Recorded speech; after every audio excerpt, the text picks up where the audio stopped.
Bien, ok, entonces nos toca hoy el capítulo 8 del Evangelio de Marcos. En el verso a verso, verso por verso. eh, y bueno, como ustedes saben, muchos temas de los evangelios, algunos son citados, son mencionados en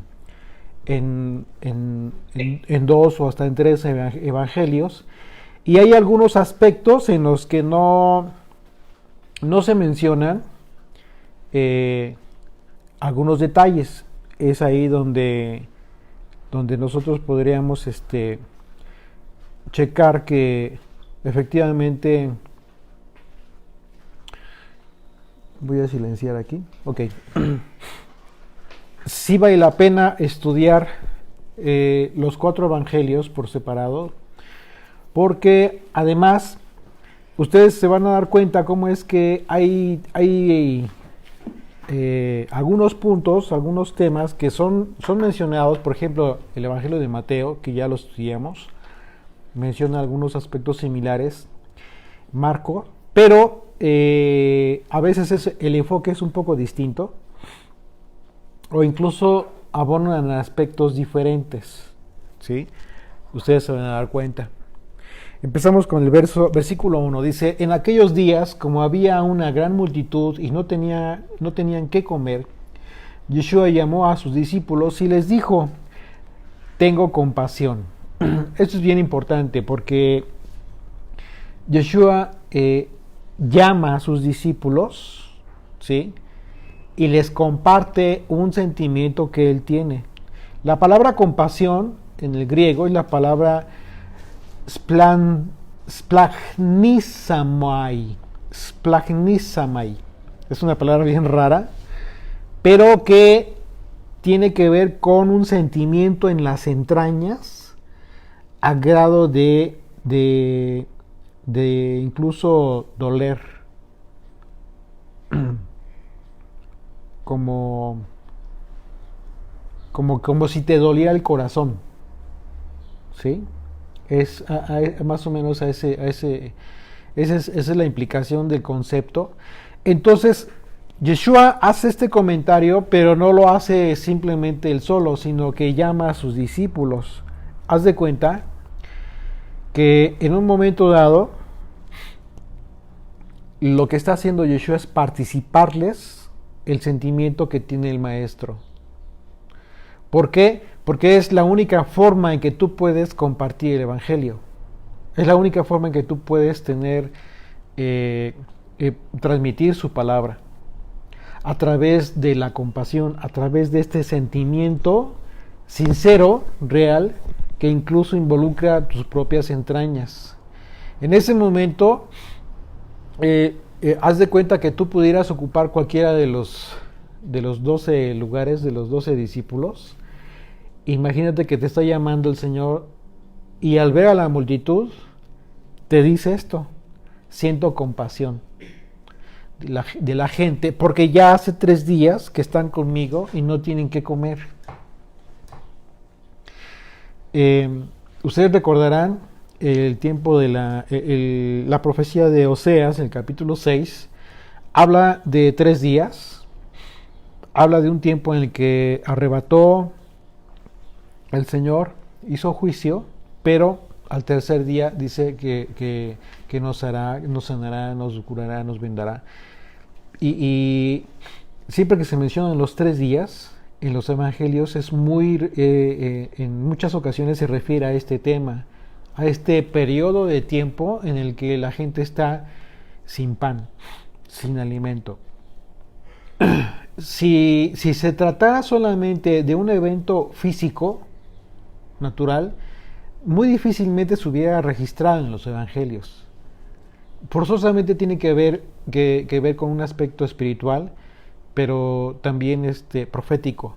Recuerden que Yeshua es el cumplimiento de todas las profecías, y en ese sentido nosotros tenemos que aprender a enfocar todos los textos de los evangelios en base a la profecía. Muchas veces no vas a encontrar ninguna referencia directa o alguna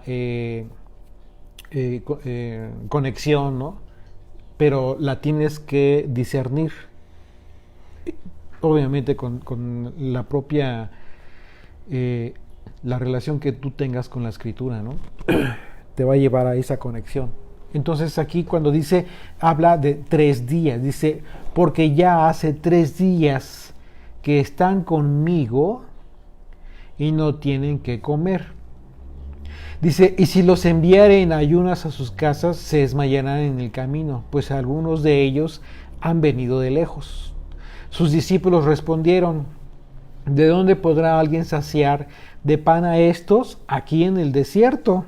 Una vez más, estamos en el desierto que representa la dispersión del mundo, los 2000 años, que ya estamos entrando en el año 3000 a partir de la era de Yeshua, ¿sí? Todo está conectado, si ustedes se dan cuenta, se está conectando el Señor con la dispersión de Israel, con el tiempo en el que todos aquellos que creyeron a partir de que Él vino, corre un tiempo, ¿sí? Y el punto es que de esos 3 años no te dice que hasta terminar el tercero, no te dice en qué momento del tercer año es cuando regresará. Lo cierto es que ya empezó el tercer día o los 3000 años. Y dice, nuevamente verso 4, sus discípulos respondieron, ¿de dónde podrá alguien saciar de pan a estos aquí en el desierto? Y les preguntó, ¿cuántos panes tenéis? Ellos dijeron 7. Y aquí le dice, ¿cuántos panes tienen? ¿Ok? Pero ya les preguntó directamente a ellos. Si ustedes recuerdan, en la alimentación de los 5000 es diferente. ¿Por qué? Porque no se proveyeron con nada en aquel entonces. ¿Sí? Aquí sí. Aquí les dijo, ¿cuántos panes traen? Hay una gran diferencia ahí. ¿Por qué? Porque los discípulos como tal ya estaban siendo adiestrados para llevar el pan, para llevar la Torá, para llevar la enseñanza. Entonces, el chiste aquí es que vayas conectando todos los versículos desde el principio. Les llama a los discípulos y les dice a estos que está preparando con pan, les está diciendo, siento lástima por toda esta gente, pero tú traes pan. Y aquí una vez más les dice, ¿cuántos panes traes? ¿Cuánto pan traes? 7. ¿Qué significa? Recuerden que el número 7 es un aspecto simbólico en toda la escritura. Es un aspecto simbólico que implica plenitud o llenura, ¿sí? O totalidad. Si lo que les está preguntando a ellos, ¿cuántos panes traen? Y ellos responden 7, no es ningún accidente, porque eran 12 discípulos. No traían cada uno su pan. Obviamente estamos hablando de que quizás son panes grandes, ¿no? Yo quiero pensar.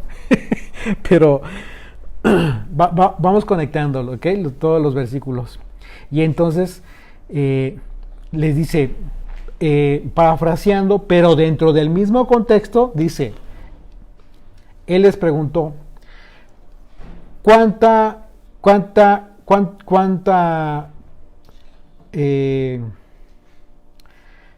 enseñanza traes? ¿Cuánta enseñanza es la que te estoy ministrando? Está hablando el maestro. Y ellos dijeron, toda, la que necesitamos, lo suficiente para satisfacer la plenitud de la palabra. Entonces mandó a la multitud que se recostase en tierra. Fíjese, otra diferencia. ¿Por qué? Porque en la alimentación de los 5000 habla de hierba. Aquí es diferente. Es que estoy haciendo a propósito estos comentarios de la diferencia porque hay algunos comentarios, algunas personas que dicen que se trata del mismo evento, pero que cambia el número de personas. En realidad no es así, son eventos distintos. Y más adelantito vamos a hacer algunos comentarios relacionados más precisos con esto. Entonces mandó a la multitud que se recostase en tierra y tomando los 7 panes, habiendo dado gracias, los partió y dio a sus discípulos para que los pusiesen delante, y los pusieron delante de la multitud. Tenían también unos pocos pececillos, y los bendijo y mandó que también los pusiesen delante. Y comieron y se saciaron. Y recogieron de los pedazos que habían sobrado 7 canastas, eran los que comieron como 4,000, y los despidió. ¿Ok? Entonces recuerden esto, nada más registren esto. Los 7 panes están representando la plenitud de la enseñanza, la plenitud de la doctrina del Mesías. ¿Ok? Verso 10, y luego entrando en la barca con sus discípulos vino a la región de Dalmanuta. Vinieron entonces los fariseos y comenzaron a discutir con él, pidiéndole señal del cielo para tentarle una vez más. Y aquí viene un aspecto bien importante. Una vez más dice, discutían con él. Los fariseos estaban discutiendo con Yeshua. Uno de los aspectos que nosotros tenemos que evitar siempre con relación a la enseñanza, con relación a la palabra de Dios, es el discutir. Porque tú puedes en un momento dado tener una comprensión acerca de la escritura, o de ciertos párrafos, o de ciertos capítulos, o de cierto libro de la escritura, pero no necesariamente los demás lo están entendiendo de la misma manera que tú. Y aquí entra un aspecto bien importante del que incluso el apóstol Pablo habló de este tema. Acompáñenme por favor a Efesios, la carta a los Efesios, capítulo 1.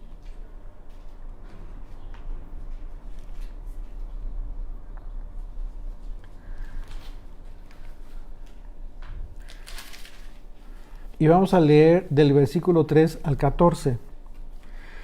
Fíjense bien lo que el apóstol Pablo dijo, pero el motivo de esta lectura es la razón por la cual no debemos discutir ni enojarnos por el hecho de que tú pienses diferente a mí en algún aspecto.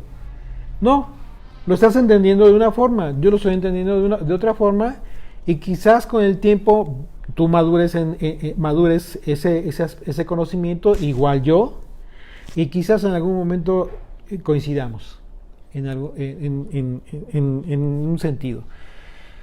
Pero por alguna razón Dios permite que no todo mundo lo entienda de la misma forma o al mismo tiempo. Y aquí ya hablamos de los tiempos. Cada quien tiene sus tiempos en la comprensión de la palabra de Dios. Dice el versículo 3 de Efesios 1, dice: bendito sea el Dios y Padre de nuestro Señor Yeshua, el Mesías, que nos bendijo con toda bendición espiritual en los lugares celestiales en el Mesías, según nos escogió en él antes de la fundación del mundo, para que fuésemos santos y sin mancha delante de él, en amor, habiéndonos predestinado para ser adoptados hijos suyos por medio del Mesías, por medio de Yeshua, según el puro afecto de su voluntad, para alabanza de la gloria de su gracia, con la cual nos hizo aceptos en el amado, en quien tenemos redención por su sangre, el perdón de pecados, según las riquezas de su gracia, es decir, la riqueza de su gracia, de su regalo, que hizo sobreabundar para con nosotros en toda sabiduría e inteligencia. Una vez más, verso 8, que hizo sobreabundar para con nosotros en toda sabiduría e inteligencia, dándonos a conocer el misterio de su voluntad según su beneplácito, el cual se había propuesto en sí mismo de reunir todas las cosas en el Mesías en la dispensación del cumplimiento de los tiempos. ¿Ok? La dispensación, la palabra dispensación aquí tiene que ver con la palabra griega que tiene que ver con oikonomía, ¿sí? Y significa administrar, dispensar, la dispensación por la administración de, ¿ok? Entonces, una vez más, leemos el versículo 10. De reunir todas las cosas en el Mesías, en la administración del cumplimiento de los tiempos, así de los que están, de las que están en los cielos como las que están en la tierra. Es decir, el conocimiento, la dispensación, la administración del conocimiento que Dios nos ha estado permitiendo tener a través de los tiempos, tanto de las cosas del cielo como de la tierra. ¿Sí? En Él, versículo 11, en Él asimismo tuvimos herencia, habiendo sido predestinados conforme al propósito del que hace todas las cosas, según el designio de su voluntad, a fin de que seamos para alabanza de su gloria, nosotros los que primeramente esperábamos en el Mesías. En Él también vosotros, habiendo oído la palabra de verdad, el evangelio de vuestra salvación, y habiendo creído en Él, fuisteis sellados con el Espíritu Santo de la promesa, que es las arras, la promesa de nuestra herencia, hasta la redención de la posesión adquirida para alabanza de su gloria. El asunto es que Pablo está dando un mensaje en relación al entendimiento de las cosas de arriba como de las cosas de abajo, pero conforme a la administración que en la gracia, por el regalo de Dios, estamos recibiendo. Unos antes, otros menos, y no solamente en una generación, sino en todas las generaciones. Como lo hemos mencionado en otras ocasiones, hoy tú y yo tenemos un panorama mucho más amplio, mucho más completo que el panorama que tuvieron los profetas, por ejemplo, o el panorama que incluso tuvieron los apóstoles. ¿Por qué? Porque hoy estamos viendo el cumplimiento de infinidad de profecías, lo que ellos no tuvieron en su momento. Quizás ellos tuvieron la revelación y conocimiento del cumplimiento de algunas cosas hasta ese momento. Y lo mismo va a suceder con los postreros de nosotros. ¿Ok? Entonces, esa es una razón poderosa, poderosísima, para que te quites la idea de estar queriendo imponer la idea de que la forma en como tú piensas hacer las cosas o piensas que estás entendiendo las cosas es la mejor. Eso realmente está muy superado. Esa forma de pensar está muy superada, primeramente por la escritura y además porque definitivamente eso es algo que no puedes controlar tú. Tú no puedes disponer de cómo es que la gente va a entender el cumplimiento del propósito de las personas en base a la mente de otra persona. Eso es imposible. ¿Okay? Dice... decía, verso 11 otra vez, dice, vinieron entonces los fariseos y comenzaron a discutir con él, pidiéndole señal del cielo para tentarle. Y gimiendo en el espíritu, dijo, ¿por qué pide señal esta generación? De cierto os digo que no se dará señal a esta generación.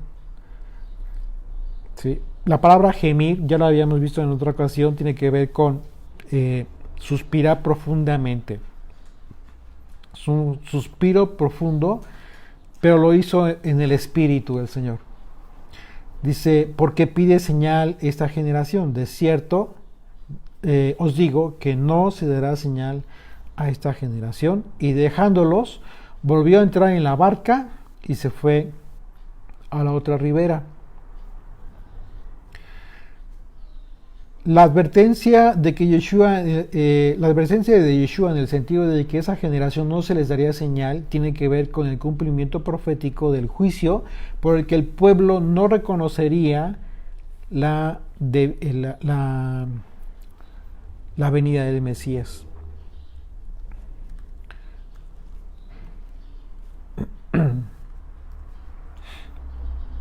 Isaías 6, versículo 8. Después oí la voz del Señor que decía, ¿a quién enviaré? ¿A quién irá a nosotros? Entonces respondí yo, heme aquí, envíame a mí. Y dijo, anda y di a este pueblo, oíd bien y no entendáis, ved por cierto, mas no comprendáis. Engruesa el corazón de este pueblo y agrava sus oídos y ciega sus ojos, para que no vea con sus ojos, ni oiga con sus oídos, ni su corazón entienda, ni se convierta y haya para él sanidad.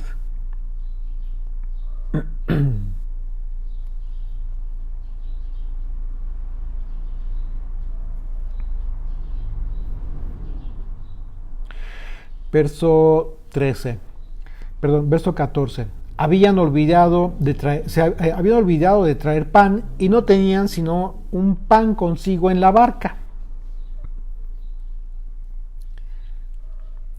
Dice, y él les mandó diciendo, mirad, guardaos de la levadura de los fariseos, una vez más, y de la levadura de los Herodes. Aquí la palabra mirad, que se utiliza en el griego, es la palabra jarao, que tiene que ver con experimentar, ¿sí? Principalmente con eso, con poner mucha atención, pero la palabra primordial que se puede utilizar aquí es discernir. Entre todas las palabras que nos da el Strong, se utiliza la palabra discernir. Entonces, lo que está diciendo Yeshua es, dice, él les mandó diciendo, disciernan, guárdense de la levadura de los fariseos y de la levadura de Herodes. ¿Okay? Y discutían entre sí diciendo, es porque no trajimos pan. Y entendiéndolo, Yeshua les dijo, ¿qué discutís porque no tenéis pan? No entendéis ni comprendéis, aún tenéis endurecido vuestro corazón. Esto fue lo que sucedió también anteriormente. Ya les había dicho el Señor lo mismo. No entendían por cuanto tenían endurecido el corazón. Teniendo ojos veis, y aquí está citando la profecía que acabamos de leer de Isaías. Yeshua está citando dice esta profecía, teniendo ojos no veis, y teniendo oídos no oís, y no recordáis, le dice. ¿Sí? Jeremías 5. Oíd ahora esto, pueblo necio y sin corazón, que tiene ojos y no ve, que tiene oídos y no oye. ¿Sí? Como vemos, el tema del reclamo que hace el Señor con relación a su pueblo, del duro corazón, es en reiteradas ocasiones. Sin embargo, cuando lo cita Isaías, ya se establece como juicio. Ya se establece como juicio para el pueblo. Entonces dice, lo que les dice el Señor, lo que dice Yeshua a los discípulos es lo mismo que el Señor le dice al pueblo a través de Jeremías. Entonces dice, y no recordáis, Cuando partí los 5 panes entre 5,000, ¿cuántas cestas llenas de los pedazos recogisteis? Y ellos dijeron 12. Y cuando los 7 panes entró entre 4,000, ¿cuántas canastas llenas de los pedazos recogisteis? Y ellos dijeron 7. Que él mismo está diciendo que es otro evento. Exactamente, exactamente. Entonces aquí está muy claro que no tiene nada que ver con el hecho, los comentarios que hay en el sentido de que es el mismo evento, nada que ver en lo absoluto. Son 2 eventos totalmente distintos y bueno, hay muchas formas de comprobarlo, ¿no? Dice, cuando los 7 panes entre los 4,000, ¿cuántas canastas llenas de los pedazos recogisteis? Y ellos dijeron 7. Y les dijo, ¿cómo aún no entendéis? Aquí viene algo bien importante. Yeshua habló de la levadura como la doctrina alterada que no es fiel a la voluntad de Dios, según las Escrituras. La gravedad del tema tiene que ver con el hecho de que al hablar de pan, tanto en el milagro de los 5,000 como de los 4,000, es una referencia a la Torah, a la palabra de Dios como el pan que nutre el espíritu del hombre. Sin embargo, Yeshua refiere a la levadura como el aspecto que adultera ese pan por causa de la hipocresía, de la religiosidad, que no permite que las personas vean más allá de sus propios intereses o de su propia religión. El hecho de que Yeshua les dijera a los discípulos que tenían el corazón endurecido implicó que en Yeshua tenían el pan, la doctrina, la plenitud de la enseñanza. 7 panes, ¿sí? Necesario para poder vivir, para poder agradar al Padre. La enseñanza de Yeshua es a no recibir enseñanza, doctrina, que no sea de Yeshua, la palabra escrita de Dios. El mandamiento de Yeshua es que discernamos y aprendamos a ver dónde está la levadura. Por eso dice, mirad, pon atención y discierne. Discierne dónde está la enseñanza falsa e hipócrita, y por eso mencionó la levadura de los fariseos y la levadura de Herodes. ¿Por qué? ¿Por qué menciona a Herodes? Porque Herodes era judío, era un rey judío, o sea, converso, ¿sí? Pero ¿por qué lo menciona a propósito? Precisamente porque era converso y además yo creo que ni siquiera guardaba la ley. No, por supuesto que no. Por esa razón el reclamo de Juan el Bautista. Sí, vivía en adulterio. Así es. Verso 22. Vino luego a Betsaida y le trajeron un ciego y le rogaron que lo tocase. Betsaida significa casa de pesca. ¿Ok? Verso 23. Entonces, tomando la mano del ciego, le sacó fuera de la aldea y escupiendo en sus ojos le puso las manos encima y le preguntó si veía algo. Fíjese esto bien importante. Él mirando dijo, veo los hombres como árboles. Ya recordarán el tema de la mañana. Sí. Dice, él mirando dijo, veo los hombres como árboles, pero los veo que andan. Luego le puso otra vez las manos sobre los ojos y le hizo que mirase y fue restablecido. Y vio de lejos y claramente a todos. Y lo vio y lo envió a su casa diciendo, no entres en la aldea ni lo digas a nadie en la aldea. ¿Sí? Es algo muy raro porque lo saca de la aldea. Acompáñenme a 1 Corintios 13, del 1 al 13.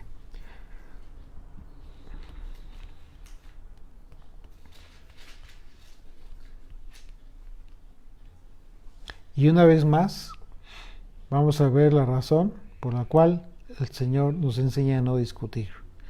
Dice, si yo hablase lenguas humanas, angelicales, y no tengo amor,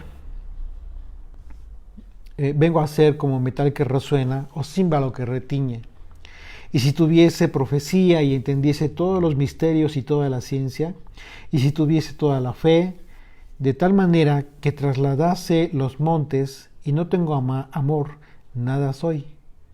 Y si repartiese todos mis bienes para dar de comer a los pobres, y si entregase mi cuerpo para ser quemado y no tengo amor, de nada me sirve. El amor es sufrido, es benigno, el amor no tiene envidia, el amor no es jactancioso, no se envanece, no hace nada indebido, no busca lo suyo, no se irrita, no guarda rencor, no se goza de la injusticia, mas se goza de la verdad. Todo lo sufre, todo lo cree, todo lo espera, todo lo soporta. El amor nunca deja de ser, pero las profecías se acabarán y cesarán las lenguas y la ciencia acabará también, porque en parte conocemos y en parte profetizamos. Aquí viene lo importante. En parte conocemos y en parte profetizamos. Mas cuando venga lo perfecto, entonces lo que es en parte se acabará. Cuando yo era niño, y aquí viene el tema relacionado con el hecho de que el hombre primero viera como árboles todo borroso y después fuera muy claro. Dice verso 11, cuando yo era niño hablaba como niño, pensaba como niño, jugaba como niño. Jugaba como niño.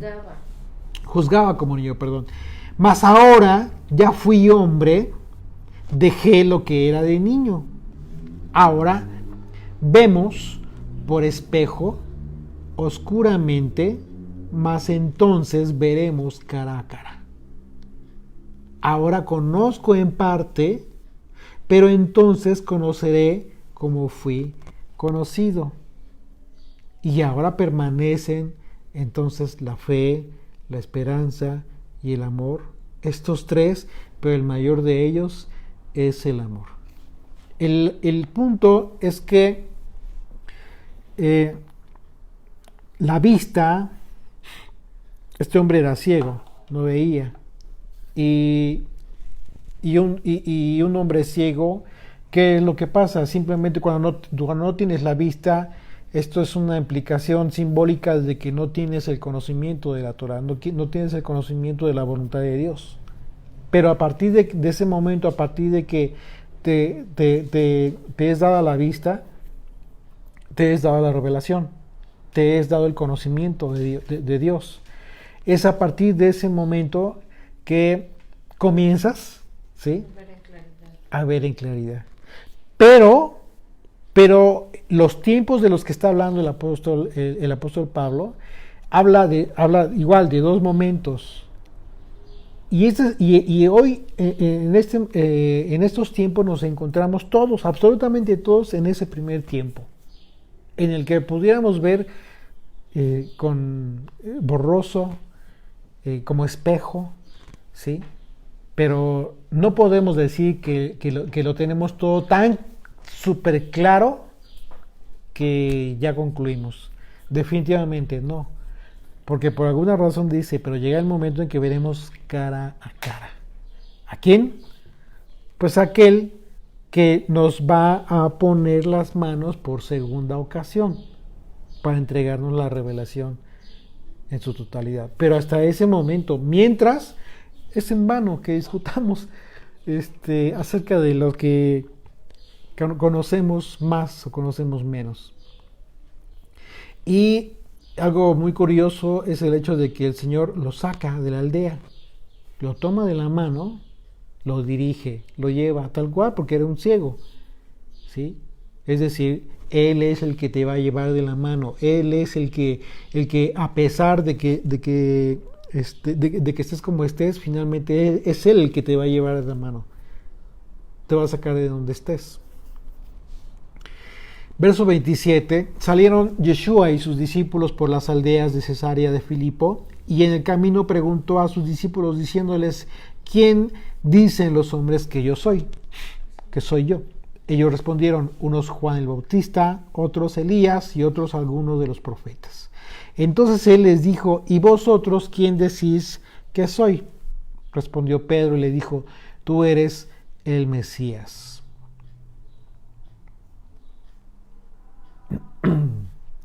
La analogía entre la declaración de Pedro acerca de que Yeshua es el Hijo de Dios en relación a nuestra fe.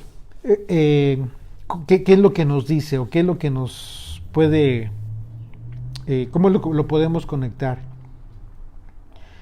Es de la misma manera en que Dios obró y dio la revelación a Pedro, pero que para que Pedro entendiera que Yeshua es el Hijo de Dios por la reflexión y por el conocimiento de su voluntad. Pero esto es netamente sobrenatural. Tú puedes entender en la razón, ¿sí? Acá, en tu conocimiento mental, porque eres una persona con coherencia, con sentido de la lógica, y te explicaron también que ya entendiste que efectivamente Jesús es el Hijo de Dios, que Yeshua es el Hijo de Dios, es el Mesías. Ajá. Pero puede ser que eso no te haya sido revelado en el Espíritu. Hay algo que cambia. ¿Por qué? ¿Cuál sería una prueba de que ya estás recibiendo esa revelación, pero en el Espíritu?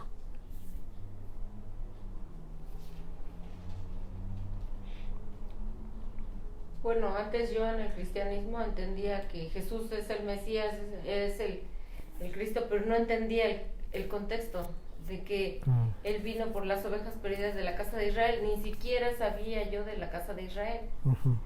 Entonces, cuando yo entiendo la casa de Israel, la casa de Judá, y que yo pertenezco a la casa de Israel por estar dispersa entre las naciones, ya entiendo el papel entonces del Mesías, de venir por mí, por cada uno de nosotros que nos encontramos dispersos. Así es. Entonces ya veo la función de Él, que es el enviado. Mesías es el enviado por esas ovejitas que están perdidas. Así es. Entonces esa es la revelación que yo ahora estoy teniendo diferente a lo de antes, ¿no? Claro. Que ni siquiera entendía. Claro. Entonces tener esta revelación, ese entendimiento, de la misma manera en que Pedro lo tuvo, porque en Mateo vemos que dice el Señor, le responde, esto no te lo reveló ni carne ni sangre, sino mi Padre. Esto es así. Para que nosotros tengamos esa revelación, se necesita de algo sobrenatural. Para que esta revelación no solamente la tengamos acá, sino que esa comprensión llegue a tal grado en nuestra vida que la tengamos, que la recibamos en el Espíritu. Y si tú la recibes en el Espíritu, en consecuencia, toda tu fe se va a sustentar en el Hijo de Dios. No vas a andar buscando en lo absoluto que tu fe sea sustentado en otro tipo de enseñanza, en otro tipo de doctrina. Porque ya entendiste que lo único, que la plenitud del alimento que tú requieres es precisamente la enseñanza del Mesías. Es lo único. No necesitas más.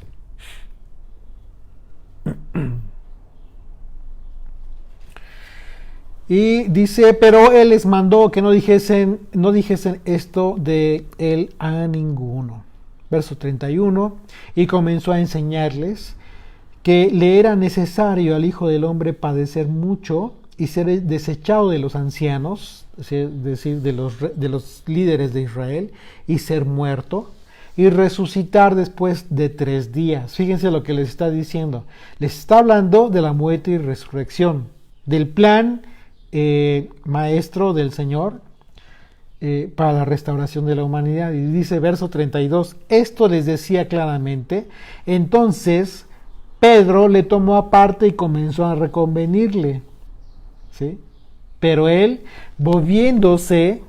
Yeshua volviéndose y mirando a los discípulos, reprendió a Pedro O sea, no lo reprendió en privado, sino volteó a ver a los discípulos y les dijo, esto no está bien. Tengan cuidado de estar haciendo lo que está haciendo Pedro. Quítate de delante de mí, Satanás. Porque no pones la mira en las cosas de Dios, sino en la de los hombres. ¿Sí?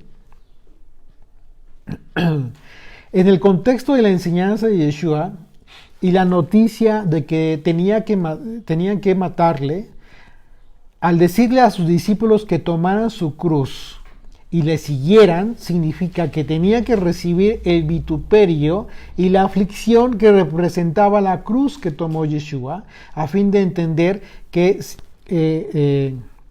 el seguirle implicaba morir a sí mismos. ¿Sí? O sea, de menospreciarse a sí mismos y no pretender expectativas, no tener expectativas de la vida y gloria en este mundo. Por otro lado, la reprensión a Pedro se debió a que precisamente les acababa de decir que tenía que morir y resucitar al tercer día. Esto es la obra gloriosa. Iba a ser la gloria de la que habló el Señor, porque aún no había sido glorificado. ¿Sí? Dicen los textos. ¿Por qué? Porque no había sido muerto y resucitado. Pero Pedro le dice, no, que no te pase esto. Porque Yeshua le dice Satanás, pero obviamente que no le dijo porque realmente lo considera Satanás. Pedro no es Satanás, nunca fue Satanás. Pero el problema fue el motivo. El motivo. Para que él no cumpliera su misión. Exactamente. ¿Por qué? Porque ¿qué es lo que pretende Satanás? Pues impedir tu misión. En ese momento, el propósito de Satanás era impedir el propósito de salvación a cargo del Hijo de Dios. ¿Sí? Lo que pretendía era precisamente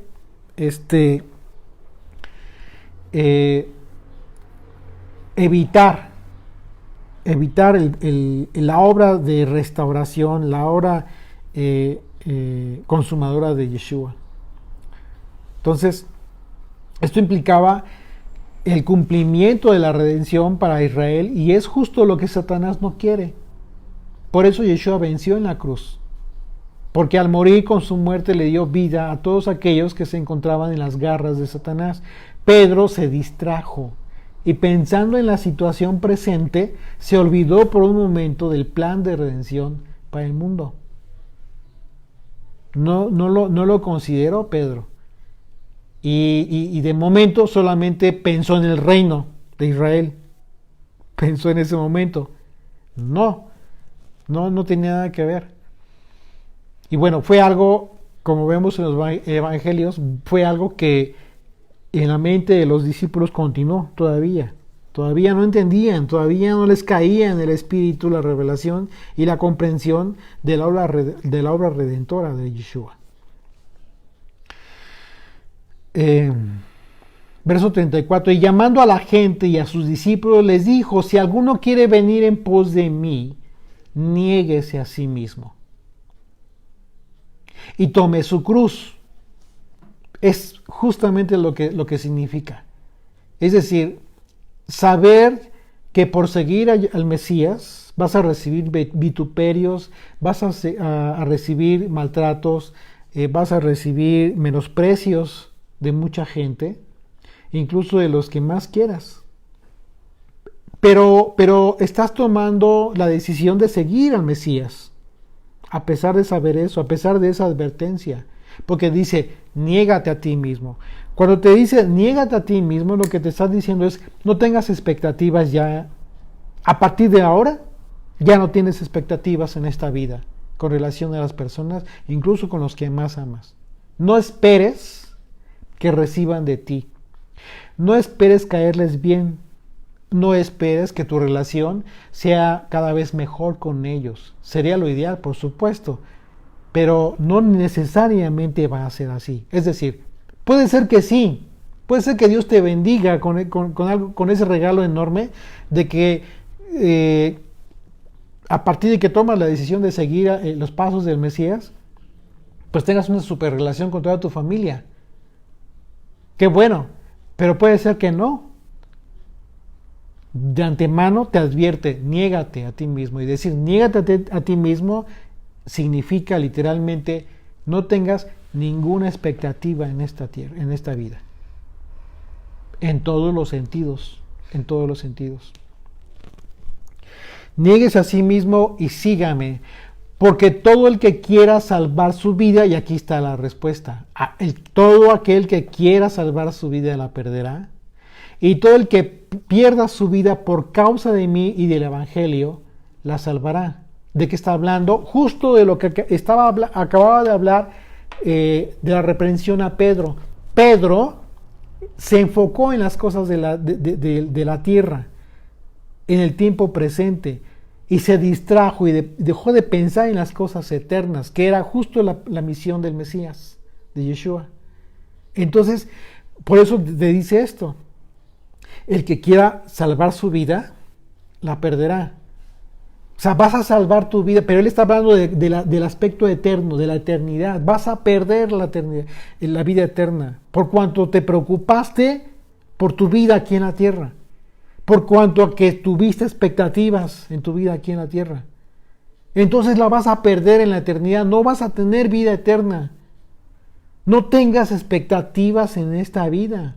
Niégate a ti mismo y piensa en la vida eterna. Porque entonces, si no te preocupa tanto tu vida en esta vida y estás dispuesto incluso a menospreciarla, que significa esto, por causa, el que pierda su vida por mi causa y por causa del Evangelio, la salvará. Te está hablando de que por causa de que tú decidas menospreciar tu vida aquí en esta tierra, por la enseñanza pura del Mesías y por el mensaje que él trajo y que tú vas a compartir, por esa causa, si es que la pierdes, si es que te va muy mal en esta vida, no te preocupes, porque estás salvando tu vida, pero está hablando de la vida eterna. ¿Ok? Verso 36. Porque ¿qué aprovecha al hombre si ganare todo el mundo, ok, y perdiere su alma? Claro. ¿De qué te sirve tener expectativas, incluso hablando del Evangelio, hablando de un ministerio, hablando del llamado que tú y yo podemos tener? ¿De qué te sirve que tengas tantas expectativas y muchas cosas que tengas planeadas hacer, queriendo ganar al mundo, pero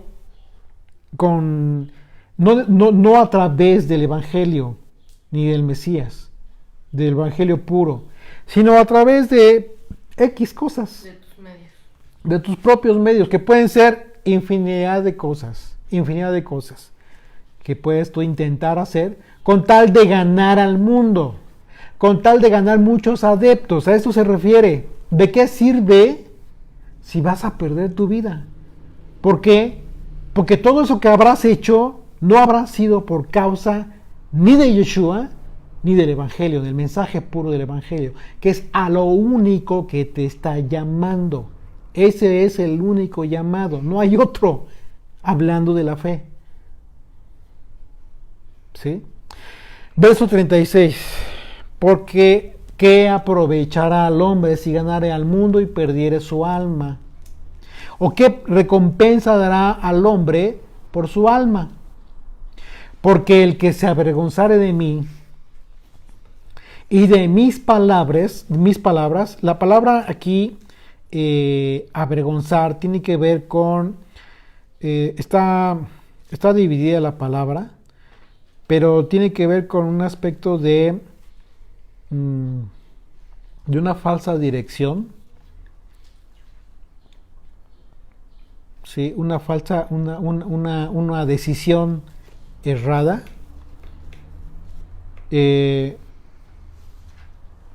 pero porque te avergüenza en un momento dado, pudiera entenderse este texto que dice, porque el que se avergonzare de mí, es decir, Porque el que no quiera exponerme tal cual en su discurso, en su enseñanza, en su mensaje, y obviamente de sus palabras, en esta generación adúltera y pecadora, y habla de una generación específica, el Hijo del Hombre se avergonzará también de él. Le negará, es como negarle.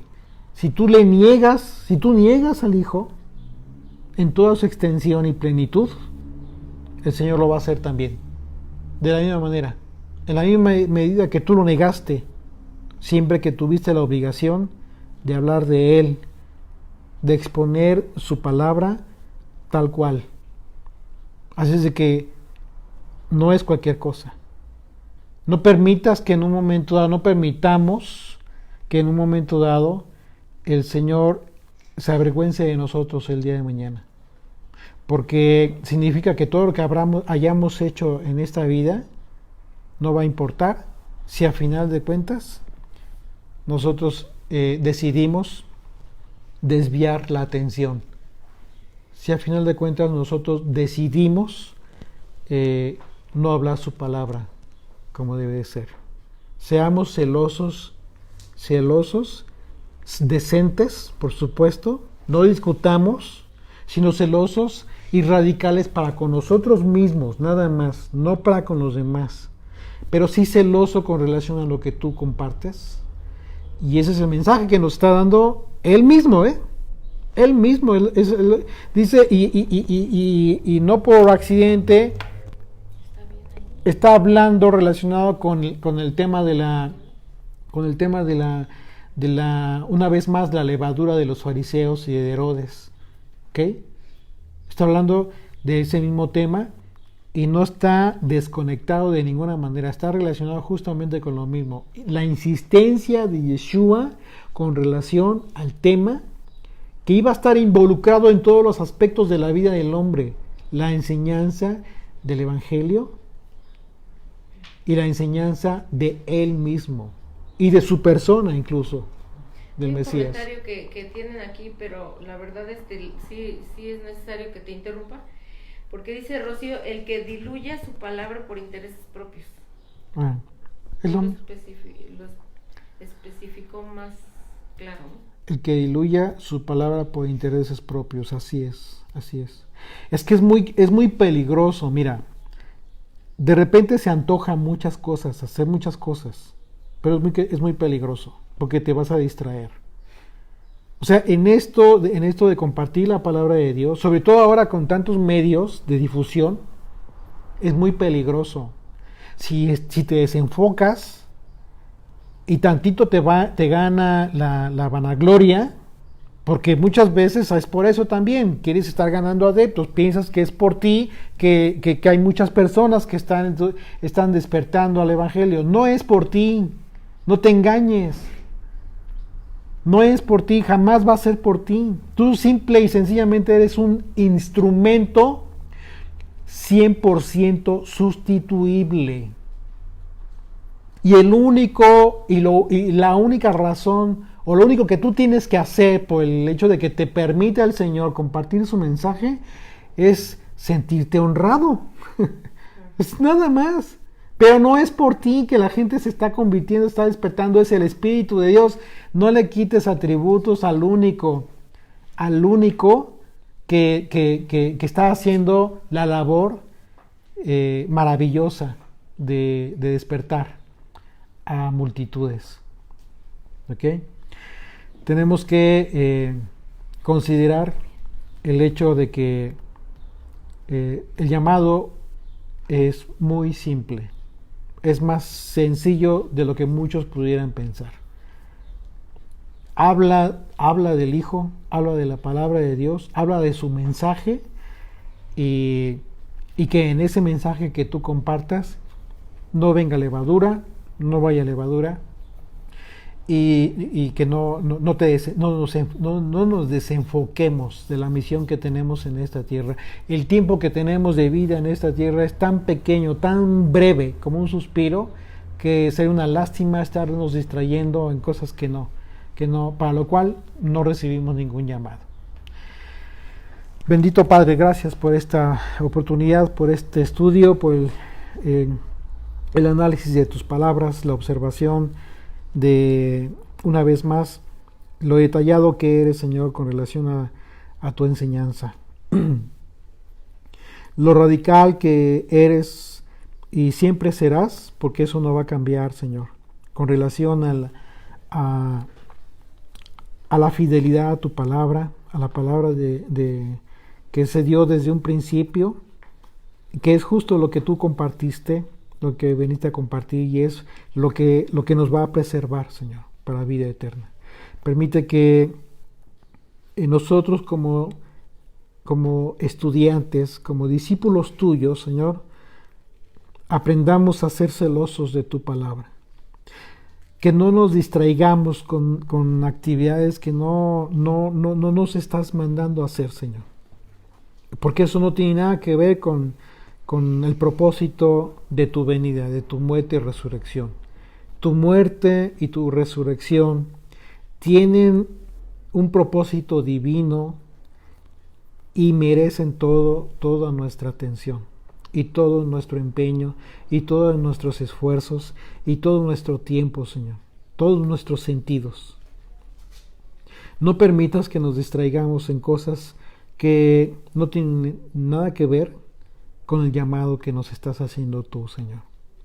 Porque tú no has dejado de pensar en las ovejas perdidas, Señor.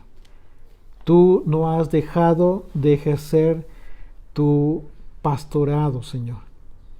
Tú continúas haciendo la labor de buscar a las ovejas, a la perniquebrada, a la lastimada, a la olvidada.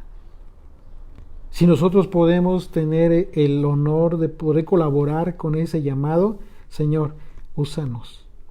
Pero si no es así, Señor, deséchanos, porque no servimos y estorbamos entonces. Permite que tus siervos en todo el mundo tengan la claridad, Señor, en su mente y en su corazón, y la paz sobre todo, y la paciencia sobre todo, para entender que solo somos eso, siervos tuyos, siervos inútiles por cuanto hacemos lo único para lo cual fuimos llamados. Que no seamos menos que eso, Padre Santo, para vergüenza de nosotros mismos. En el nombre de Yeshua te damos gracias por esta oportunidad y por este Shabbat, bendito Rey, que nos estás permitiendo concluir.